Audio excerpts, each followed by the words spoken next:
So hello students, successful people don't do different things but they do things differently.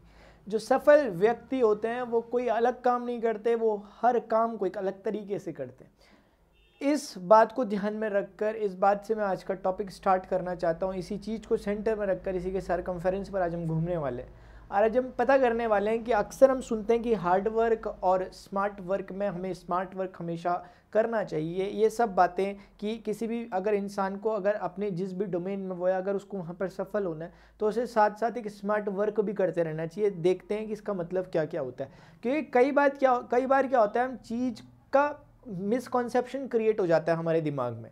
हम सोचते हैं कई बार कि हार्ड वर्क और स्मार्ट वर्क में अगर स्मार्ट वर्क बेहतर होता है तो हम फिर हार्ड वर्क को कभी कभी ऐसे सोचने लग जाते हैं कि गलत रास्ता है। हम सोचते हैं कि स्मार्ट वर्क यानी कि कम से कम एफर्ट्स लगाकर ही अगर हमें अपने रिक्वायर्ड जो रिजल्ट्स हैं वो मिल जाए तो हम इसे बेहतर मानते हैं, और ये अच्छी बात नहीं है। Always remember student, great things take time. महान कार्य हमेशा समय लेते हैं।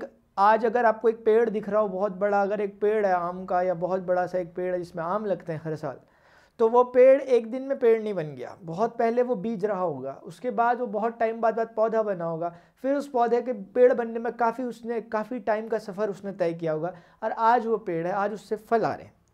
ये चीज़ हर जगह अप्लाई होती है। आप किसी भी फील्ड में हो, उस फील्ड के जो भी आपको लगता है कि यहाँ के मतलब ऐसे लोग हैं जो अचीवर्स हैं, आप उन्हें अगर कंपेयर करें तो आप पाएंगे कि हाँ, इन लोगों की अगर आप हिस्ट्री देखें, बैक हिस्ट्री में जाकर देखें कि इनका हिसाब किताब पहले कैसा था, क्या जैसे ये आज दिखाई दे रहे हैं या जैसा इनका सब कुछ चीज़ें जो आज हमें प्रभावित कर रही हैं, क्या ये सभी कुछ इनके पास पहले दिन से था क्या? तो आप पाएंगे नहीं, ऐसा नहीं है। हर किसी ने एक प्रोसेस के द्वारा इन चीज़ों को अचीव किया रहता है। पहले शुरुआत हर कोई जीरो से करता है, लेकिन धीरे धीरे समय के साथ साथ जो चलता रहता है और अपने आप में इम्प्रूवमेंट लाता रहता है, वो फिर रेस में आगे होता है और वो फिर कुछ अच्छा हासिल कर पाता है, और उसी को फिर लोग बाद में अचीवर कहते हैं, लोग बाद में उसी को फॉलो भी करते हैं। तो इसीलिए गलती क्या होती है कुछ लोगों से, वो ये गलती करते हैं कि जैसे उन्होंने एफर्ट्स डाले किसी भी काम में, मैं किसी पर्टिकुलर चीज़ की बात नहीं कर रहा, उन्होंने अपने एफर्ट्स पुट करे, बहुत सुंदर, बहुत शानदार। अगर हम दो लोगों को देखें, एक वो है जो अचीवर है और एक ये है जो अनसक्सेसफुल हो चुका, ये सक्सेस नहीं मिली। अगर हम इनकी हिस्ट्री को पीछे जाकर देखें तो हमें एक चीज़ दिखाई देगी, शुरुआत दोनों ने की थी, और ये भी पॉसिबल है कि जो आज असफल है इसकी शुरुआत पहले वाले से दमदार रही हो, ये भी पॉसिबल है। लेकिन बावजूद इसके दूसरा व्यक्ति अगर सफल हो पा रहा है और ये पहला वाला अगर असफल हो जा रहा है, कारण मात्र एक है कि इसने शुरुआत तो करी लेकिन उसमें कंसिस्टेंसी को नहीं रख पाया। शुरुआत तो करी लेकिन निरंतरता नहीं बना सका, और अगर वो कंटिन्यूटी मेंटेन नहीं कर पाया तो यही कारण है कि आज वो असफल है।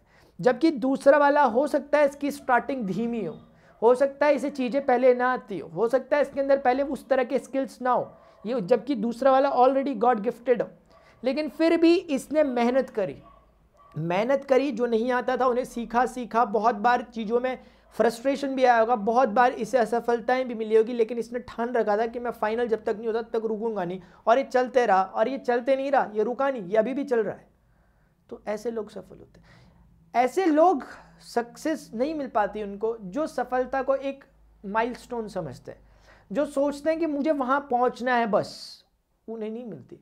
जो सफलता को अपनी जीवन का हिस्सा बना लेते हैं उनको सफलता मिलती है। यानी कि जो सफल हो गए नहीं, जो सफल हो रहे हैं वो इंपॉर्टेंट है, जो लगातार काम कर रहे हैं और अपने आप में लगातार इंप्रूवमेंट कर रहे हैं, जिनके अंदर एक एम्बिशन है, जो कभी भी सेटिस्फाई नहीं होते अपने आप से, अपने को जितना और ज़्यादा वो ग्रूम कर सके उतना वो करते हैं, ये लोग सफल होते हैं। और जिनके दिमाग में इस तरह का सेटअप बना रहता है कि मुझे वो चीज़ मिल जाएगी तो मैं ये कर दूंगा, वो चीज़ मिल जाएगी तो लाइफ सेट हो जाएगी, वो मिल जाएगी तो मेरा लक्ष्य, जब उसी पर फोकस करता है तो उसे कभी नहीं मिलने का, ये रूल है यार। तो इसीलिए हम समझें कि उन चीज़ों को जो हम चाहते हैं कि जब ये हो जाएगा तो हम ये कर देंगे, उन चीज़ों को आज से करना स्टार्ट करें। ऐसा ना कहें कि आज मेरे पास ये चीज़ें नहीं है, मेरे पास रिसोर्सेज की कमी है, दूसरे के पास तो ये है वो है, उसके पास सारी चीज़ें इक्विपमेंट्स हैं, ये है वो है, जो भी चीज़ में आप देखना चाहते हैं, तो वो इसीलिए सफल है। जब आप ऐसा कहते हो तो आप उसको नहीं बुरा भला कह रहे हो, आप उसकी सफलता पे क्वेश्चन मार्क लगा रहे हो। फिर आपका कहना ही है कि सफल नहीं होना चाहिए था इसको, क्योंकि आपका मानना ही है कि आज इसलिए सक्सेसफुल है क्योंकि इसके पास ये चीज़ है। अगर ऐसा करोगे तो किसी का कुछ नहीं होगा, लेकिन सफलता आपसे नाराज हो जाएगी यार। वो बोलेगी देखो इसे जरा कैसे करके मतलब कमियां निकाल रहा। आपको जहां बहुत वर्स्ट कंडीशंस भी हो वहां से भी कुछ ना कुछ पॉजिटिव उठवा लेना चाहिए। पॉजिटिव इन द सेंस कि ऐसा कुछ जिससे आपके माइंडसेट पे कोई ऐसा विपरीत असर ना पड़े, उससे ऐसा कुछ हो कि आपका जो माइंडसेट हो वो और पॉजिटिव हो। उसमें कुछ गलत बात भी है तो उसको एनालिसिस करने से कोई फायदा नहीं है। बेहतर रहेगा कि अपनी गलती पे ही हम विचार कर लें जो हम कर रहे हैं, या फिर उसने जो सामने वाले ने किया हुआ उनसे हम सीखें कि इन्होंने ये चीज़ें अच्छे तरीके से किया और हम उन चीज़ों में अच्छा कर सकते हैं और हम वो करें। फिर जब इस तरह का स्टूडेंट हम माइंडसेट लेकर चलते हैं तो फिर हम बहुत बेहतर कुछ कर सकते हैं। इसीलिए हमेशा ध्यान रखें, जो पहला रूल है, जो गोल्डन रूल है, वो सिर्फ इतना है कि आपको कंसिस्टेंसी बरकरार रखनी है ना। आप जिस भी फील्ड में हो, जिस भी काम को आप कर रहे हो, आपको एक बात हमेशा जो याद रखनी है कि शुरुआत करने वाला नहीं जीतता, जीतता वो है जो लगातार चलता है कछुए की तरह। तेज चलने वाला नहीं जीतता, जीतता वो है जो लगातार चलता है लेकिन चलता है, वो जीतता है कछुए की तरह। तो ऐसे ही हमें हमेशा लगातार चलना है। आपको कुछ चीज़ों की कमी हो सकती है, चलेगा। मैंने सुना है ऐसा कि रोनाल्डो और मेसी दोनों फुटबॉलर हैं। मैंने ऐसा सुना है कि जो मेसी है वो एक तरह के गॉड गिफ्टेड फुटबॉलर है, यानी कि उनकी रग रग में ही फुटबॉल बचपन से ही बसा हुआ था। मतलब कह सकते हैं कि उनको गॉड गिफ्टेड थी ये सारी की सारी जो स्किल्स थे फुटबॉल के। लेकिन वहीं दूसरी ओर रोनाल्डो पे ये स्किल्स गॉड गिफ्टेड नहीं थे। रोनाल्डो ने इन सब चीज़ों को अचीव किया। ऐसा नहीं कह रहा मैं कि मेसी ने अचीव नहीं किया, मेसी ने भी मेहनत की, लेकिन मेसी में इस तरह की चीज़ें ऑलरेडी पहले से थी कि वो हल्का सा भी हाथ लगाए मिट्टी पे तो सोना बन जाए, वैसी वाली सिचुएशन। लेकिन रोनाल्डो को बताते हैं कि उनमें इस तरह कोई स्किल नहीं था, लेकिन उन्होंने अपने आप को किया, डेवलप किया। ये एक बात है, इसके मैं प्रोस कॉन्स इसकी बातों पे मैं नहीं जाना चाह रहा। मैं सिर्फ इस बात से इतना बताना चाहता हूँ कि हो सकता है आपको लग रहा हो कि आप में स्किल्स नहीं है, लेकिन वो है, क्योंकि सब लोग एक जैसे, सबके अंदर छुपा है। जब हम कह रहे हैं कि रोनाल्डो में गॉड गिफ्टेड नहीं था, ऐसा कुछ नहीं है, सबको गॉड गिफ्टेड ही था। रोनाल्डो को भी गॉड गिफ्टेड था, बस किसी को तराशने की ज़्यादा ज़रूरत पड़ती है, कोई तराशा ही पहले से मिल जाता है। तो ये फ़र्क होता है। इसलिए हो सकता है कि आप लोगों में भी कुछ चीज़ की कमी हो, कुछ भी चीज़ों की आपको लगता हो हमारे पास ये नहीं है वो नहीं है, उन चीज़ों का भी स्किप करें। आप जो जो चीज़ें आपके पास मौजूद है उन चीज़ों से कैसे आप फ़ायदा उठा सकते हैं उन पर आप फोकस करें।